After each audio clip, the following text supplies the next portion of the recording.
Hi, my name is Girish, your host for today for Back to Basics. Today, we are gonna talk to you about music, about rapping actually. We'll talk about hip-hop, we'll talk about how hip-hop started, why hip-hop is around, why is it needed in our world. Well, if you think about it, music in every form is needed. Now, hip-hop is one of them. And I'm bringing a friend of mine that I've known for years, and it seems like it's so real that he's coming on my show and agreed. And we'll talk in detail about his journey and actually my journey, or I should say our journey together at the same time. And I'll give you a little secret in the show as to why we're still friends as we are today. So we are, well, you know what? I'll bring him in and have him introduce yourself. How about that? So, how are you today? And your name is? I'm good.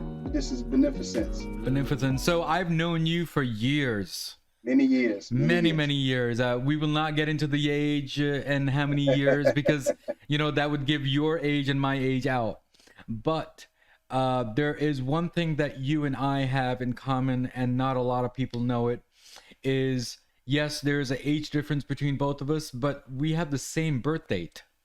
That's right. Absolutely. Yeah. And every year, without any fail, he contacts me and I contact him, and it seems like we're just like another bros from different families. But you know what? Right. But we have been together for a long time. How did I find him? Well, we used to work together back in the days in the telecommunication company, and then all of a sudden we just fell apart for his journey into being a rapper. Becoming a singer, or I should say a rapper, or whatever, and then we'll get into that business there. So tell me, how are you? And first thing is first, what does back to basic mean to you? I'm good. Just staying safe, under the circumstances. And back to basics means, just taking everything back to nature, and with music, it's just a good feeling. And with music, it's good to take everything, back to its original essence. Yeah. So where did this name come from? Because obviously I've known you for a different name. So how did this name come around, and how was it born? Well, beneficence, it means an act of goodness. And I chose the name when I was 15. And, it was just something that I stuck with. And it showcases my skill. Mm-hmm. And I just wanted to, as I travel along the music journey, I just wanted to be confident with a dope name, something that was a little different. Mm-hmm. So, when you first told me that you were coming out with an album, then you texted me and you showed me the cover of the album, the very first one, and I said, you know what, I'm gonna go and buy it, and I still have that downstairs in my basement, and it's a CD. So next time when I see you in Jersey or New York, depending on the East Coast, I'm gonna have you sign my album if you don't mind. And definitely. And I'm telling you, I still cherish that, and it is very, very good. I'm obviously a hip hop fan. Thank you. It doesn't look like it, but I am. Thank you. So tell me one thing about hip hop. Here is what I'm trying to get into is more of the myth of questions about hip hop. When you think of graffitis on the wall, we think 4 elements of hip hop. So what are the 4 elements, if you know? Yeah, most definitely. It's rhyming, which is what I do. Then it's graffiti art, is what you see, on the trains and on the walls. Then it's, break dance and the dancing essence of it. And then it's DJing, the turntablists. Yeah. And all of those make up the very essence of this music that millions and millions of people love. So it's more of, you're telling me that if I love one of the elements, I know hip hop? Or there's more to that? You are a part of it. You are part of it. You are a part of the culture. It's all a culture. Okay. So, but when people, they talk about hip hop or rapping, the first thing comes in their mind is that, you know, there's a lot of, I don't know, swearing words, a lot of violence in there. Is that a true statement? It's true to a point. I mean, it reflects what's going on in society in a lot of parts. And, you know, hip hop started in the inner city. Yeah. So, you know, you can't escape the problems from the inner city as a writer, you know, just writing down what you see. Yeah. I mean, same thing with hard rock. I mean, they come up with bad words too, and swearing words too. Yes. I think it's people, they should understand that swearing, yeah, it's a bad thing, but it's more of an expression than an actual swearing. Absolutely. Yeah, because there are a lot of good hip hop songs that I have grown up with back in the 80s and 90s, and we'll get into that also. Yes. But they're, you know, people, they take it in a wrong way when it comes to, you know, swearing or curses or and go the same people don't have an issue with it when it's in a movie or on TV. They love it. They applaud it. They cheer it. Yeah. Music, you know, it's always been held to a higher consciousness. Yeah. I think, when do you think rapping or hip hop became hip hop? Well, you know, it was always done before it got put on record, you know, in the late 70s, and, you know, sort of commercialized in the early 80s. And, you know, but it's always been hip hop. Do you think in the 80s that's when, I don't know, LL Cool J came out, and Ice-T came out, and Big Daddy, and what is it? What's the other guy's name? Boogie Down. I mean, KRS-One. KRS-One. So, what do you think? I mean, those are the people who popularize it. They help popularize it, and they brought it worldwide. You know, they are some of the first acts that, you know, went on successful tours around the world, and, you know, this is some people's first hearing of hip hop through those guys. So, you know, I commend them. And, you know, their albums are classic. And I've myself learned a lot from them as far as lyricism and, you know, how to put it down in my own way. Yeah, I mean, there are two songs from LL Cool J is quite remarkable for me, back in 85 and 87. The one is called, if I'm not mistaken, Rock the Bell. Yes, Rock the Bell. Rock the Bell is one, and the other one is I'm Bad. Yes, I'm Bad. Yeah. So I remember listening to that, you know, on the way to school a lot. It used to come on, to get a lot of play on morning radio. Yeah. And the one I remember is the South Bronx by Boogie Down. Also Boogie back, Down I think, if I'm not mistaken, I think 85 or 86. 86. I remember. See, yes. I mean, I know my stuff. I mean, yes, you do. Yeah, because I love it as usual. But back in the 90s, who was your favorite artist? I should say, you know, who's your favorite artist for the 80s first? Let's do that. It would have to be Run DMC. For 80s? And how about for 90s? 90s, I listened to a lot. Early 90s, I listened to a lot of gangster rap, like Ice Cube, NWA, Eazy-E.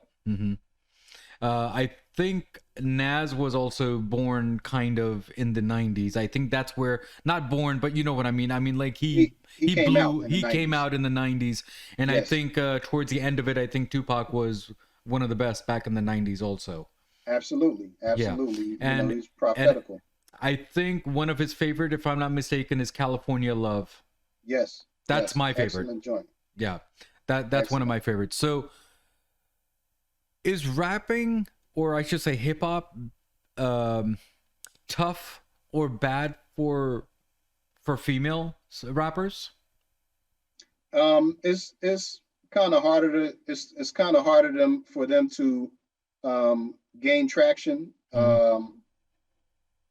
I'm not sure why. You know, it's a lot of dope female MCs, and I really never took a look at it that way, because growing up, I was a big fan of, you know, female rappers, and I didn't think of it as any different because there were a lot out that I really liked, like MC Lyte, Queen Latifah, Lauryn Hill. Like anything they put out, I would buy it each time. I didn't think whether they were female or not. I just thought, we're all at the same party. Yeah, but I grew up and I never thought that way either. Okay, Yeah, but when I read it on the article, sort of researching this before this show, apparently there is an issue, and I didn't realize that that was an issue.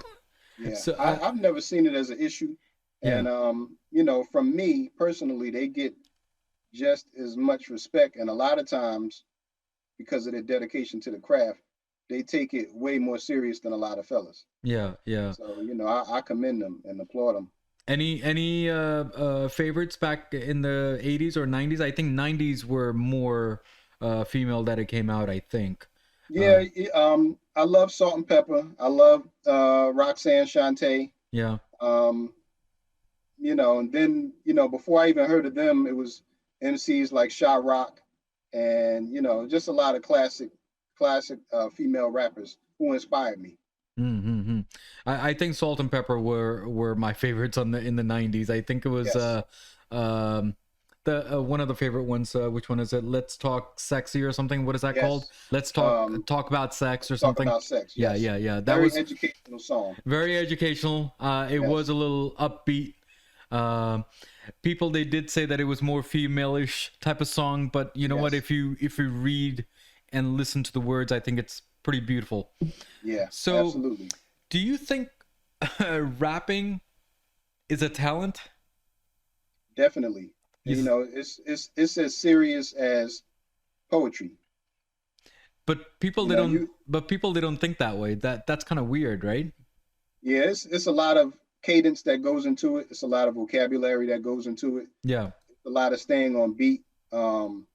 If you try, if you look at someone who just started out rapping, you're able to tell the difference between someone like that or like a veteran. Mm.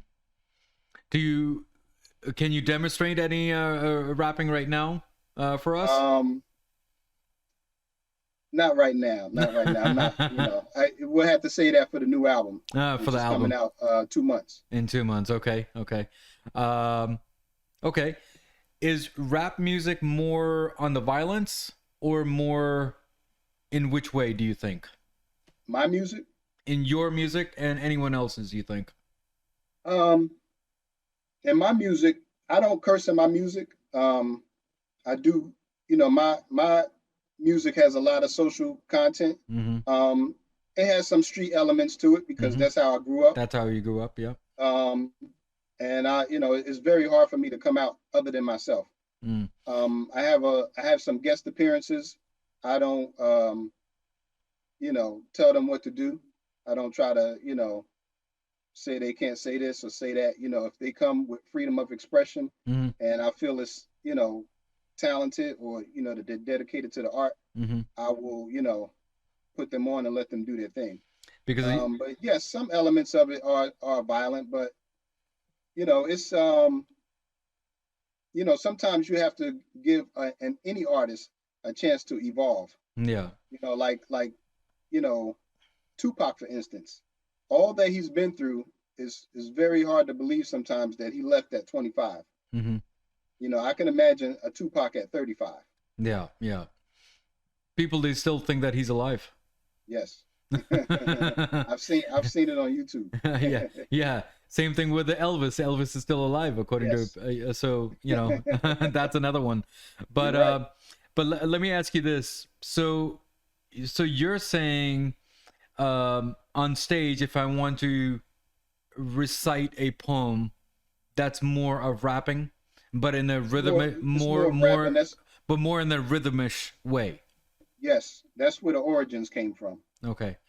So do you think even going to the church and doing gospel would be also rapping, you think, or that's a little different? Definitely. No, it'll be the same thing because again, that's where the origins came from. Yeah. Just speaking poetry or over rhythms. Yeah. So let me ask you this. So there's a term called freestyle rap. Freestyle, yes. So can you explain what freestyle is, and if there's any other terms that we can learn Absolutely, too? absolutely.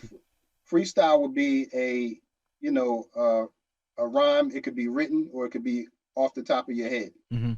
You know, like, you know, if I said, you know, um, as long as you're free with the style, it shouldn't be about a particular topic, but it should be whatever comes to mind. It could be something that you've written Yeah. that's, you know, still free with the style. Mm-hmm. You know, people have freestyles for different occasions. Mm-hmm. You know, some party, you know, party rocking, or, you know, just any type of occasion, they'll have rhymes on deck for it. Yeah. Yeah. Oh, so any fun terms that we should learn, or that you can give us? Any Freestyling is good. Yeah. Freestyling is good. It's you know, it's you have to have a lot of wit to do it. And, you know, they have, you know, freestyle battles sometimes. Sometimes the battles are off the top of the head, like when I grew up Mm-hmm. in the street. And then a lot of battles that you see on TV, those are scripted. Like, you know, the rhymes are written, Gotcha. Yeah. you know, and it makes it more fun. And sometimes off the top of the head, you know, you may say some things that you may not necessarily want to say, but it's all out of fun because you don't know what's going to come out. Yeah. You know what I mean? You know, when I grew up, I honestly I did not know that there was a difference between the East and the West hip hop. Definitely. Can you explain that to me, because I still don't get it. You know, I mean, obviously I grew up in the East Coast. I know more about the East Coast, but I apparently there is a difference on the West Coast. So explain that.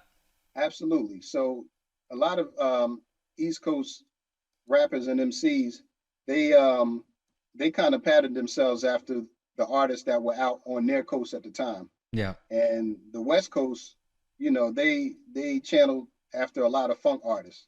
So it reflected in their sound. So, you know, you'll hear a lot of you know, a lot of West Coast artists, they have like a George Clinton sounding, you know what I mean? And they stick to it. Yeah. And, you know, it's absolutely great. So when it came out, it was something new for us. And we, you know, we adored it, we admired it. And, you know, I was a big fan, huge fan of West Coast music. Oh wow. So so there is a difference between the two East and the West area. Absolutely. And you can also hear it in the dialect and slang, you know, even if you take music out of the equation. Yeah. If you speak to someone on the West Coast, you're going to hear the street slang and how they talk, as opposed to East Coast. So obviously you're an East Coaster because you came from Jersey. But do you think that you have adapted the new terms in the West Coast, or you think your style is still East Coast? No, still East Coast style, you know, forever. Like that's, you know, that's where I'm most comfortable. That's my stomping ground. Yeah, yeah. And I think sometimes when you stick with your basics, I think it comes out better that way, because if you do try to do a different style, sometimes it will work and sometimes you will fail. Absolutely. So yeah. You know, So when they say a jack of all trades, yeah, you may not be good at either of them. yeah. So do you think that you want to try the West Coast in this this stage of your life that you have already, I don't know, it's been 20 years that you've been doing this, right? Absolutely. So do you think you want to try something a little different, or just I've made songs with West Coast sound and music, and I have no issues with that. And sometimes, you know, everything comes out fine. Yeah. But you know, my origins are East Coast. You know, Newark, New Jersey is where everything, you know, happened for me at. It's where I got my training, and it's, you know, I pride myself to bring that sound around the world. So there's a hip hop singer in India. Okay, now he's quite famous over there, and he has like few songs coming out and has been coming out for years now. You know, on one of the interviews, he says, "You know what? Everyone loves my song, but my wife doesn't. But she doesn't, and she doesn't because she doesn't like rap songs or she doesn't like hip hop songs. But at least the paycheck comes in. Is that the same thing for you? Think? I mean, I have people close to me who don't show as much appreciation as I would like. But what I do tell people is that if you were a clothes designer and your clothes, you know, you made clothes in the United States and your biggest clothes buyer was in India, would you really care?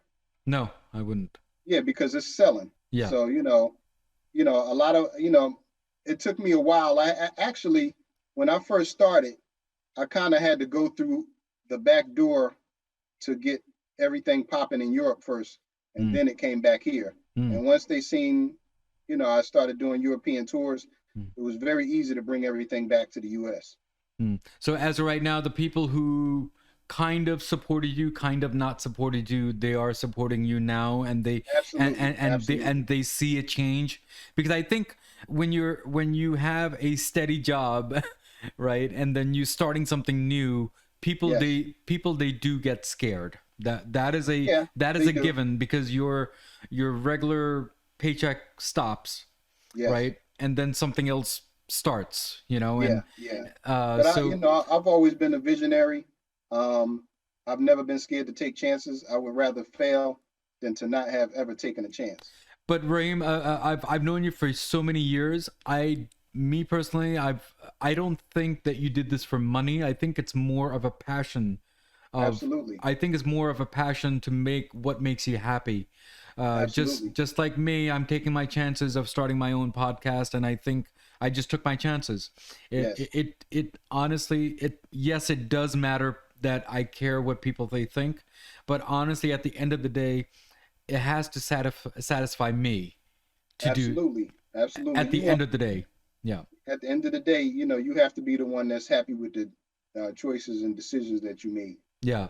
And anything that you're passionate about, I say go for it. Yeah, yeah. Stranger things have happened. Yeah, people have tried things. That's right.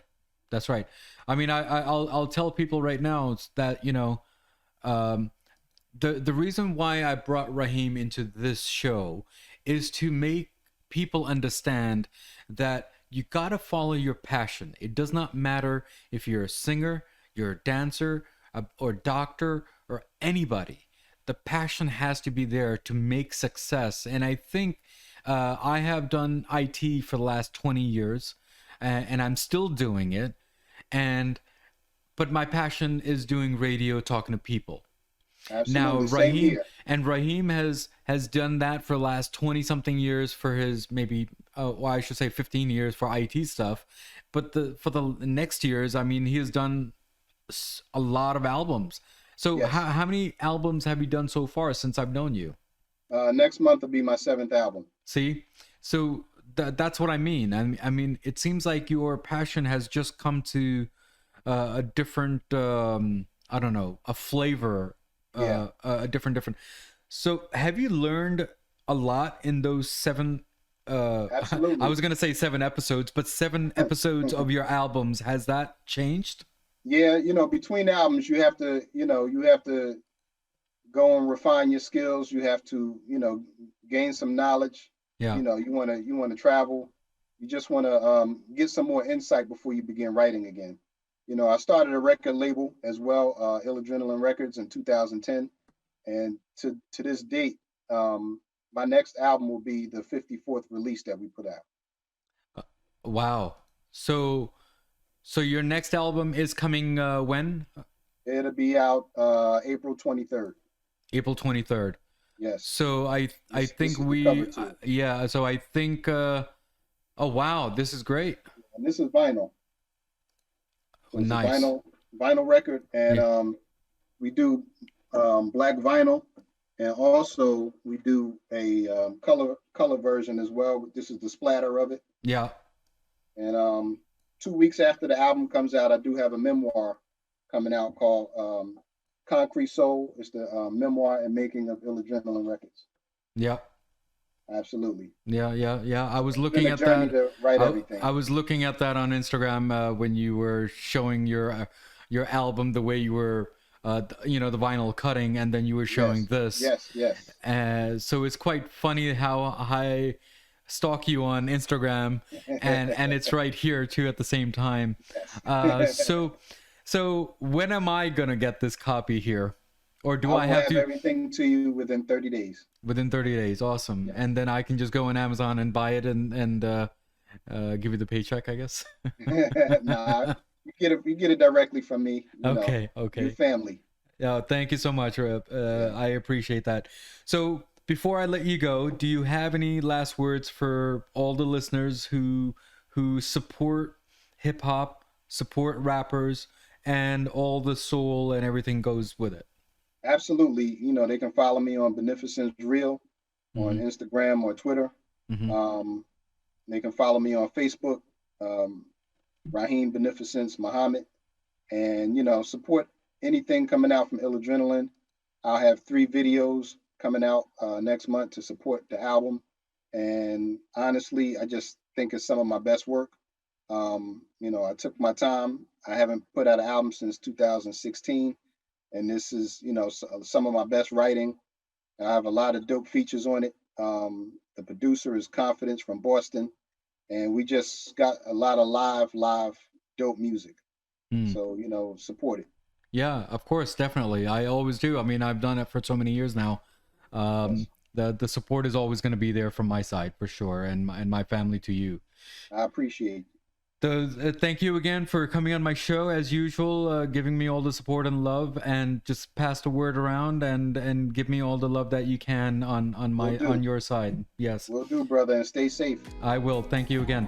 So, All right. guys, we spoke with the rapper today. We spoke with my friend today for after such a long time. I don't even know when's the last time I spoke with him, but I keep on texting him. I keep on emailing him. So it's not that we're not in touch at all. So, guys, as usual, as always, at the end of the episode, I come up with a quote of the day, and the quote of the day is going to be: "Life is a wheel of fortune, and it's my turn to spin it." And that's by Tupac. I mean, it's all about fortune as well. Wheel of Fortune is all about understanding and you're bringing your passion in there, and that's what we're trying to do in this my show. So, as always, at the end of the episode, remember, everything in life goes back to basics, and that's what we did today, guys. Guys, I'll see you next week. God bless. Keep on supporting me. Keep on commenting, good or bad. Either way, it will make my show stronger. I'll bring more quality guests into my show as usual, as always. Keep on following me, keep on messaging me, and stay blessed. See you next week. Next week's episode on Back to Basics. Scene. Okay? You can go all the way down to 541, all the way down to 2020, which is COVID, right? Yeah. And then we'll go to the details of that, right? But you want to explain on certain ones that you are comfortable with talking about? Oh, we can look at the big picture of all this that's happened. So some of them have been limited to a particular area. Some have actually moved on to become pandemic. Even the interwar